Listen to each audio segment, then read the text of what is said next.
Hello and welcome to the first episode of MMO Hot Takes, the series where we discuss hot takes from around the MMO world. On this episode, I thought we could take a quick jaunt and gander over to our good friends at MMORPG.com and their elite MMO news coverage that tackles all aspects of the genre. Anything from God of War Ragnarok has officially gone gold, and even full-on, heavily shilled quote-unquote reviews of cell phones?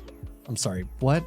Lack of vision and staying on the subject aside, I did find an article that actually speaks about MMO, and most importantly to us, the future of the genre, or I guess subgenre. The future of MMORPGs. Watch for these 5 changes in the next gen MMOs. I'm not going to touch the clickbaitiness of the title because, glass houses and all, but what's more important to me is understanding how they drew these conclusions while simultaneously failing to name a single actual shred of evidence that any single one of these things are even in the slightest bit possible. Instead, they seem so focused on pushing ads for different games and technologies that they support. So buckle up, put on your copium hats, and let's have a chat about the 5 changes for next-gen MMOs as prophesized by the great MMORPG.com. But before all that, did you know that only 18.1% of you are actually subscribers? That means 81.9% of you are coming back and enjoying the content but are too afraid to hit the sub button. Now let's stop being the beta gamers we are and jump into Sigma status by hitting that button. It's truly that easy. Thank you all, and back to the topic on hand. So first, Steven Weber, the writer of this lovely, highly articulate letter, listed Mixed Reality. Yes, Mixed Reality, the same group that brought you such hits as Pokemon Go and Google Googles or Google Glasses. Sorry, that one always throws me off. Google Glasses. Yes, my lords and ladies, this is in fact the future of the MMORPG. No longer will we have to be normies sitting at our PCs playing MMOs, but we can stand up, walk out of the house into the bright glare of the sun, touch grass, and enjoy exciting features like hand tracking and object tracking, opening the door to this highly immersive experience. I'm sorry, Steven, but you should get to know your audience a little bit better. Us MMO players grind the same mobs for days, months, even years,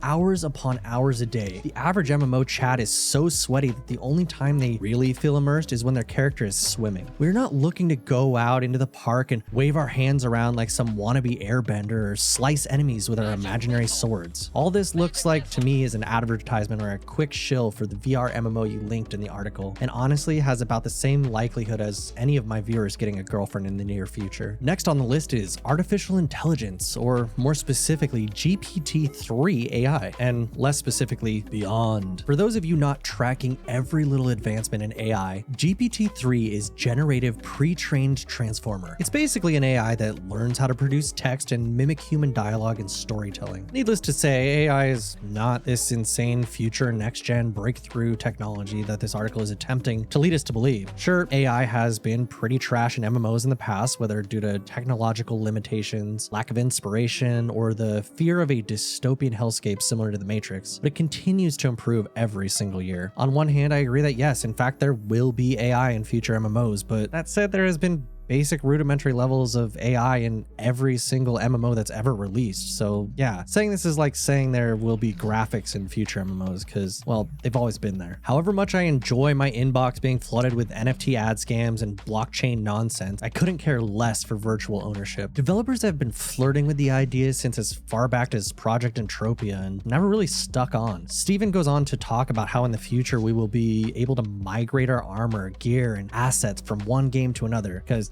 developers get along so well. He goes on to use WeMix network of games as an example with such flagship titles as Mir 4 and Bless Unleashed. Some top-notch, high-quality gaming experiences, of course. You know what currency can travel across all games? Cold, hard cash. And you know where that's gotten us? Empty worlds, waiting to be filled with cash shops and other predatory money systems. So yeah, no thank you. At this point, we're at 3 strikes, and the article should be out of our minds faster than Diablo Immortal pulled cash out of our whales' wallets. But alas, we're still here and 2 more fantastic ideas about the future of the MMO. Next up, we have a truly inspiring one. Speaking of dystopian hellscape, I bring to you ad-supported monetization. Close your eyes with me for a moment and imagine a world where you get back to town after a few hours of playing out in the wilderness and are hit with banners and pop-ups for Colgate teeth whitening toothpaste. You hop into the auction house and bam, Hot Pockets and Mountain Dew. I don't know, Steven, earlier you were touting the deep immersion of alternate reality and now the future is filled with ads in our games? You can't have your cake and eat it too. Just no. This has been tried before and yanked out so fast because player backlash. It's not happening, and even just putting this in the article is insulting to gamers as a whole. Last up, and while I do actually kind of agree with this one, I don't really see why it's in this list because it's not specifically about MMOs and kind of just regards the whole gaming industry as a whole, and it's cloud-hosted gaming. He starts this section off by insulting my internet speed, but like, how many of us are just waiting on a download to get into the most recent MMO? Truthfully, server capacities, DDoS attacks, and real life are the true barriers holding us back in 2022. Internet speeds are not the issue or the benefit of cloud hosting, in my opinion. Where cloud hosting truly shines is allowing people to play games on even the most lacking of systems, as long as you have a decent and stable internet connection. Many of us have been held back by the insane pricing of a modern GPU, and cloud hosting looks to solve this issue. I feel bad for the writer as he seems to be stuck on the idea of slow internet, constant updates, and troubleshooting. Cloud hosting isn't going to help with